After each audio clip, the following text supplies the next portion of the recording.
Thanks for clicking on this video. I'm going to get straight to the point for those of you who want to know right away, is Fae Farm worth playing? Basically, this is a chill fantasy farming game through and through. That's the best way I could describe it in a few words. If you enjoy games like Harvest Moon, Rune Factory, Stardew Valley, and My Time at Portia, then here comes another classic in the genre.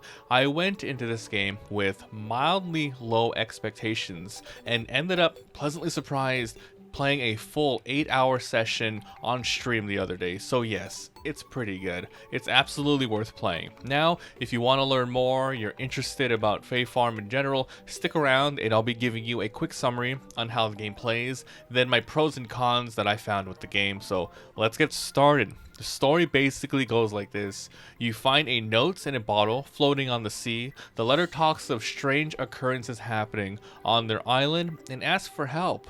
With the promise of adventure at hand and a full-on farm with land up for grabs, you take up the challenge and set sail to Azoria. There you learn the ropes of farming, foraging, mining, magical combats, and more as you help the townsfolk with quests and ultimately try to tame the land and the magic that it holds.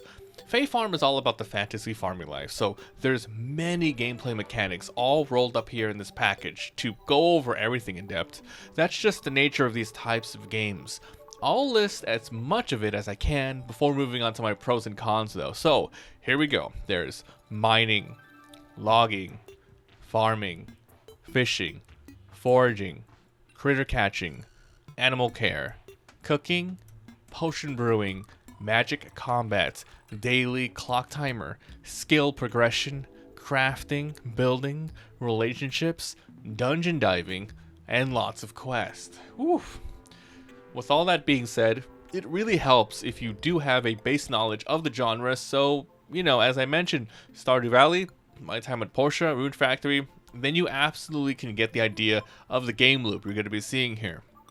Let's move on to a couple of things that I really enjoyed about Fae Farm that I think are standout. The overall presentation is great. It is absolutely cutesy chibi. It's definitely not everyone's cup of tea, I get that, but it's charming and inviting for a wide general audience. Very stable performance overall. I had no problems with FPS drops or graphical errors on the Steam PC version. I think it's also launching on Switch, but I don't see this game having any trouble on there too. Gameplay is smooth overall, meaning the actual control of your character when traversing the world. It's not grid-based. You can jump around, go on roofs, search the mountains for different sorts of scrolls to unlock new recipes, get to places the game probably didn't want you or intend for you to go to. I say that because they even have an unstuck button in the menu, so I can only assume, just in case. Combat is decent in this game. It's not complicated by any means or crazy advanced, but it doesn't feel like a tacked on thing. It's quick, smooth, easy, and it's definitely, towards more dangerous enemies, you actually do have to start dodging a little bit, using potions and magical abilities to defeat them. It's definitely geared to more of the casual crowd, but, as you play the game, things, a lot of mechanics start to roll up together. It becomes a lot more time management, however, in a pace that you kind of want it to. With that being said, progression is very addicting here. It feels like something is always getting leveled up here, and there's multiple goals to work towards that you can choose in any order that you want. Whenever you do something like fishing or mining, you get experience, and once you have enough of that particular skill, it upgrades. You then get permanent benefits like crit chance and mana steal for fighting, double loot for scavenging and foraging. So your favorite activities will get stronger over the whole course of the game. The game loop here is pretty fine-tuned, though you are on a daily timer. As mentioned, you're never pressured to get anything done really fast, except for maybe the rush for dungeon diving, which I'll get into. It kind of resets after every single day, but it works like Stardew Valley, where you go through different floors, and every single day it refreshes the enemies there, it refreshes all the different rocks and resources. You can create different seals to unlock, waypoints to progress the dungeon, so you're definitely making progress there. There's multiple mines throughout the game as well. Alright, but basically your character wakes up at 7 a.m.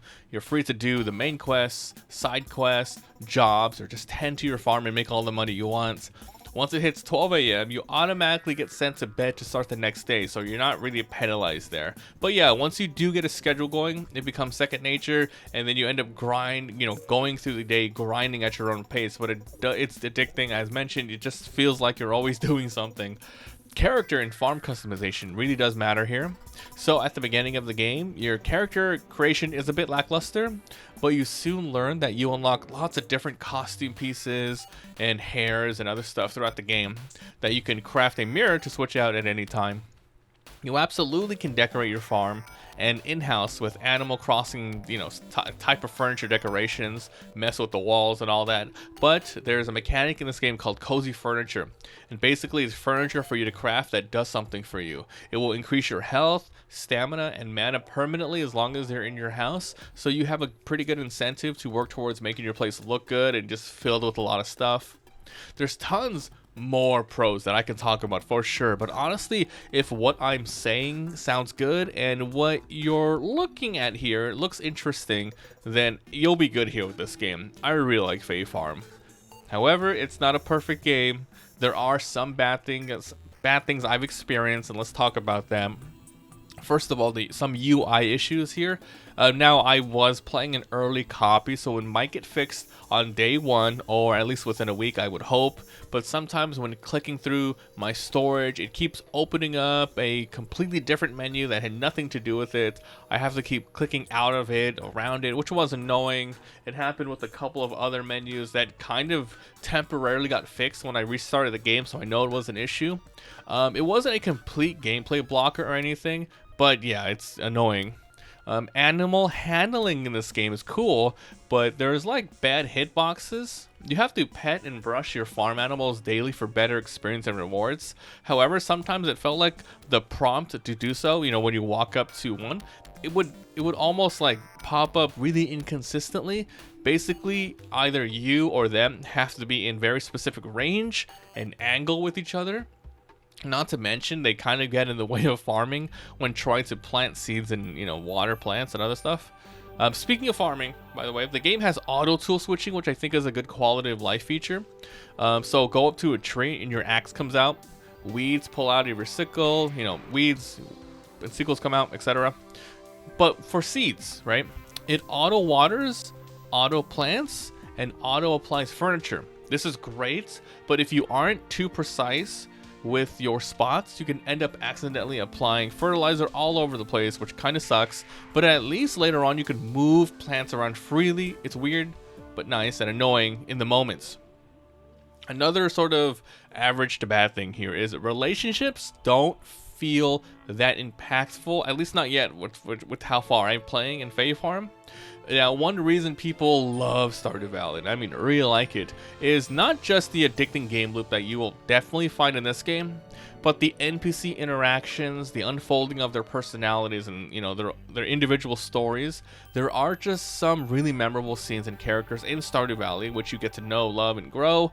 In Fae Farm, I've kind of yet to come across anything like that, like standout NPCs or random cutscenes, so you get to know them. But maybe that's just super late game. You can eventually romance and marry someone here, but I feel like that's somewhere around the 15+ hour mark. But at least that's probably the pace that I'm playing at. So I guess that's pretty much the review. There's tons more I can say that I love about Fae Farm, but all that pretty much sums it up. I don't want to sit here all day. Like, if you like I mentioned, if you like what you see here, you're gonna like the game. It's just that good. This is a solid entry into the fantasy farming game simulator genre. There's even multiplayer with up to three of your friends in a game, multiple farms to unlock around the map, mining dungeons. It's good, it's really good.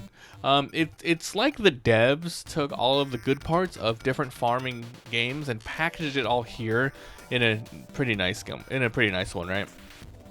People were even comparing it to Animal Crossing a bit during the stream I had, with like flower cross-pollinating mechanics and the critter catching, sneaking around with the net. But yeah, I should end the video now before it goes on too long. So let me know in the comments what you guys think about Fae Farm. Is this something you're picking up, waiting for a sale? You're gonna play multiplayer? I'm saying it's really good solo. It's really good solo as well.